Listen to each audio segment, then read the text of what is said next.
Japanese intelligence had declared them dead weeks earlier. Yet in 1944, deep in the jungles of Burma, Colonel Hunter looked over his 200 men, the last survivors of the 3,000 who had volunteered for a secret mission. With field glasses, he observed the Myitkyina airfield, the critical stronghold of Japan's defense network in Burma. Bombing had failed. Direct assaults had failed. But now, a signal rose, and 200 American soldiers, vastly outnumbered, emerged from the foliage and charged.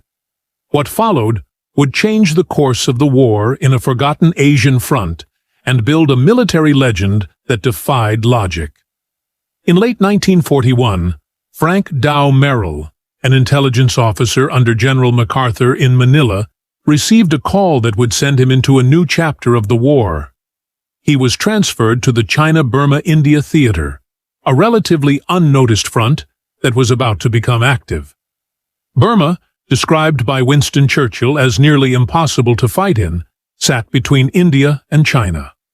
When Imperial Japan invaded, the aim was to cut off the Burma Road, the last supply line to Generalissimo Chiang Kai-shek's forces in China. If Burma fell, China would be isolated and India left vulnerable. But the terrain, mountains, jungle, and torrential monsoons made any campaign through it extraordinarily difficult, even without factoring in the well-trained Japanese forces. Merrill soon became an aide to General Joseph Stilwell, the top U.S. commander in the region. Stilwell, a blunt and skeptical man, often clashed with both Chinese leader Chiang Kai-shek and the British. In 1942, Merrill retreated through the jungle with Stilwell and a scattered group of Allied troops and civilians after a Japanese advance. Stilwell described the group as a chaotic mix of soldiers, nurses, tribesmen, and laborers from across Asia. With roads destroyed and supplies cut, they escaped on foot, crossing dangerous rivers and dense jungle on meager rations and jungle routes. Merrill collapsed from exhaustion but recovered in time to help bring the group to safety in Imphal, India. His endurance earned him a promotion and a new mission, code-named Galahad. In October 1943, Merrill was given command of the 5,307th Composite Unit, a regiment of 3,000 American volunteers sent to lead a new campaign across northern Burma. Their goal: capture the Japanese-held Myitkyina airfield, which threatened vital Allied supply routes over the Himalayas. Nicknamed Merrill's Marauders, they mirrored the British Chindits in function, small unit, behind-the-lines operations to disrupt the enemy and pave the way for conventional forces. The mission was considered so dangerous that U.S. planners expected most of the men would be lost to combat or disease before it ended. Merrill shaped the unit into a formidable jungle force. His troops included a wide variety of men, from experienced Pacific veterans to young volunteers, misfits, and those eager for battle. Though only 39, Merrill had gray hair, poor vision, a weak heart, and was rarely seen without a pipe. His career had been in cavalry and administration, not infantry combat, but his men respected him deeply. He was known to speak plainly and show genuine concern for everyone under his command. After arriving in India, the Marauders were reinforced with communications crews and air support. They were issued lightweight gear suited for jungle warfare: machetes, kukris, rifles, submachine guns, mortars, and bazookas. Mules carried their heavier supplies. Training with the Chindits included demolition, navigation, ambush tactics, and river crossings to prepare them for what lay ahead. By December, training peaked with a joint field exercise. But when it was suggested that the Marauders be placed under British control, Stilwell refused. British Brigadier Ord Wingate was incensed and famously snapped that Stilwell could take his Americans and stick 'em. Stilwell ignored the insult. He didn't believe in the Chindit's guerrilla approach and saw the Marauders as a more focused, decisive tool. He sent them on a flanking route behind Japanese General Shinichi Tanaka's battle-hardened 18th Division, an elite force feared for its toughness. In February 1944, the Marauders prepared to become the first American infantry to fight on the Asian mainland. Merrill told them they would walk back into Burma. They traveled by train to the Lido base in northeast India, then began a grueling 140-mile trek through the Hukawng Valley. Constant rain turned trails into swamps. They climbed steep, jungle-covered slopes of the Naga Hills, received scattered supply drops by air, and had to retrain their pack animals after losing their original mules at sea. Their fight had only just begun.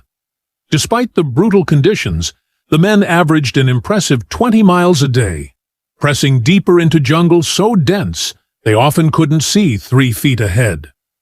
Their destination was Walaubum, a strategic village near the southern end of the Hukawng Valley. The plan was to trap the Japanese 18th Division between advancing Chinese troops and Merrill's flank. General Tanaka, no stranger to ambushes, sensed the trap closing and launched a surprise offensive on March 1st. Japanese troops surged forward with fixed bayonets, shouting battle cries as they charged in waves. The Marauders, prepared from months of training, responded with relentless fire.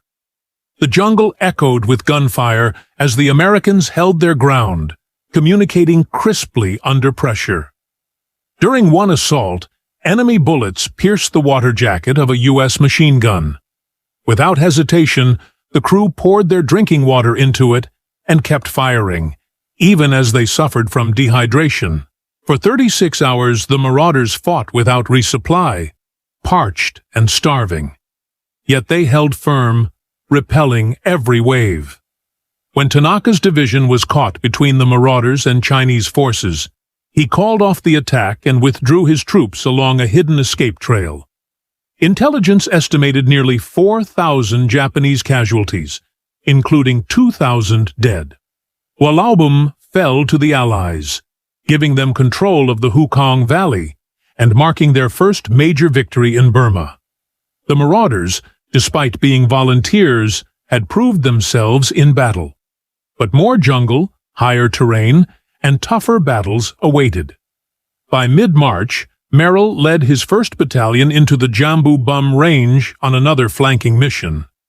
Rain, steep slopes, and hunger tested the men as leeches dropped from branches onto their skin. After 2 exhausting weeks hacking through thickets, they descended into the Hukawng Valley and encountered Japanese forces at their objective. They waited silently through the night and attacked at dawn, catching the enemy off guard. However, with Tanaka retreating and the Chinese advance stalling, Stilwell shifted focus to a new threat: Japanese forces trying to flank the Chinese from the north. Merrill was ordered to block a trail at Nhpum Ga, a remote hill village. The 2nd Battalion took up positions on a narrow ridgeline just before Japanese shells began raining down. For 2 weeks, the fighting was so close that gunners fired blindly in the direction of enemy troops. Wave after wave of Japanese soldiers attacked, forcing brutal, close-range combat. One key asset was Sergeant Roy Matsumoto, a Japanese-American who snuck past enemy lines to gather intelligence. One morning, using fluent Japanese, he tricked dozens of enemy soldiers into charging directly into American traps. As the siege wore on, Merrill collapsed from malaria and a heart attack, but refused evacuation for days until Stilwell ordered him out. Command passed to Lieutenant Colonel Charles N. Hunter, who quickly enacted a clever diversion, staging a fake firefight and dropping a false message about an Allied airborne landing. On April 4th, Hunter launched the real attack. Marauders crawled under their own mortar fire and rushed into empty Japanese foxholes. At the same time, the 1st Battalion pushed through jungle to relieve their surrounded comrades. On Easter Sunday, with all 3 battalions reunited, The siege ended after 13 grueling days. By then, they had been fighting without rest for 2 straight months. With northern Burma under Allied control and Japanese forces retreating, the next objective was Myitkyina airfield. The operation, called Endrun, aimed to capture the airfield with support from Chinese regiments and Kachin guerrillas. Despite concerns over the unit's weakened condition, General George Marshall approved the mission. The unit was half-strength, and morale was fraying as the Marauders still had no promotions or awards, even after months of sacrifice. Merrill promised his men they would rest in India once the airfield was taken. On April 28th, they began a 112-mile march over the 6,000-foot Hukawng mountain range. Slippery slopes forced them to climb on hands and knees. Mules fell into ravines, taking heavy gear with them. Though the monsoon wasn't expected until mid-May, rain began on the first day. Merrill, rifle in hand and pipe in mouth, trudged alongside his men. They climbed daily and fought skirmishes, including the encirclement of a Japanese garrison at Nypum. Soon, a mysterious illness, later identified as typhus, began to spread, weakening the ranks. By May 13th, after 2 weeks of marching, the force neared Myitkyina. That night, Merrill radioed Stilwell and offered to call off the attack if needed, warning of the risk. Stilwell's response was brief and direct. Roll on in and swing on 'em. On May 16th, Colonel Hunter, leading the assaulting force, set up a position near the Myitkyina airstrip. He ensured that local villagers were secured to avoid any warnings reaching Japanese forces. Kachin scouts moved quietly through the dense vegetation and returned with vital information. The airfield was lightly defended and vulnerable. That night, Hunter's men remained still in the oppressive Burmese jungle. Their sweat-soaked uniforms clung to their bodies as they waited, every sense sharpened in anticipation. At 10 a.m. the next day, as the heat intensified, Hunter gave the order to attack. Alongside 2 Chinese regiments, the Marauders advanced from multiple directions, converging on the airfield with precision. Despite fevers and dizziness, they moved forward, pushing through tall grass and scattered foliage, rifles in hand. Gunfire erupted as they closed in. The Japanese defenders, caught off guard and spread thin, could not hold back the coordinated assault. Some fought to the end, while others fled toward the town, leaving behind equipment and fallen comrades. Through his field glasses, Hunter watched his men systematically secure each hangar. Within 90 minutes, the airstrip was under American control. At 3:30 p.m., Hunter sent a coded message to Stilwell confirming the victory. Stilwell welcomed the news with satisfaction, and British command was surprised by the Americans' success. Lord Mountbatten praised the boldness and coordination of the troops, acknowledging the unexpected and impressive capture of the airstrip. Although the airfield was now secure, the town of Myitkyina remained under Japanese control. Hunter could have moved in, as the garrison there was modest, but without clear orders, he held his position, expecting critical supplies to arrive via air. When the planes did arrive, instead of delivering ammunition, they brought personnel to repair the already functional airstrip. Hunter watched in frustration as his needs went unmet. Merrill, recovering from illness, had promised to be the first to land once the airstrip was taken, but his return was delayed once more due to his deteriorating health. When he finally did arrive and assumed command, he was soon struck down by another heart attack, leaving Hunter in charge again. Hunter launched an assault using 2 Chinese battalions, but confusion among the troops led to friendly fire incidents, forcing them to retreat. Meanwhile, the Marauders engaged in close combat, fighting street by street as relentless monsoon rains poured down. Before the area was fully encircled, the Japanese managed to bring in reinforcements. over 3,000 fresh troops under the command of General Mataguchi, well equipped and prepared to defend the town. The Marauders, by contrast, were worn out, suffering from disease, lacking artillery, armor, and air support. Their condition worsened daily. Up to 100 men were evacuated each day due to illness.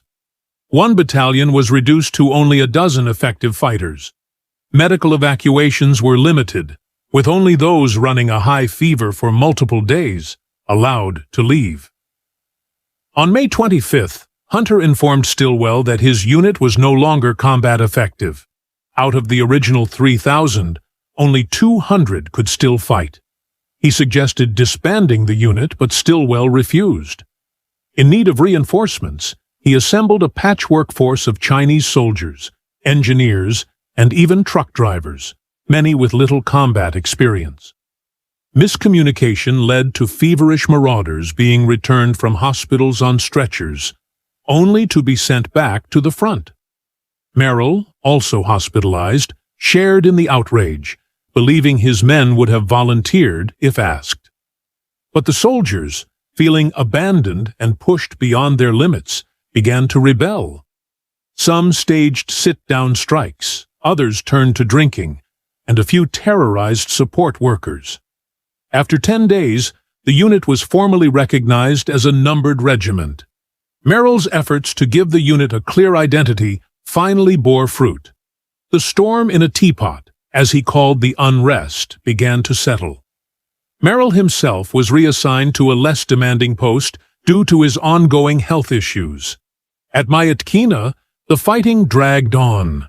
The monsoon brought jungle rot and trench foot. Japanese soldiers held firm, some wearing stolen uniforms to create confusion. Bombing runs by Allied forces continued, and by the end of July, the Japanese were completely surrounded.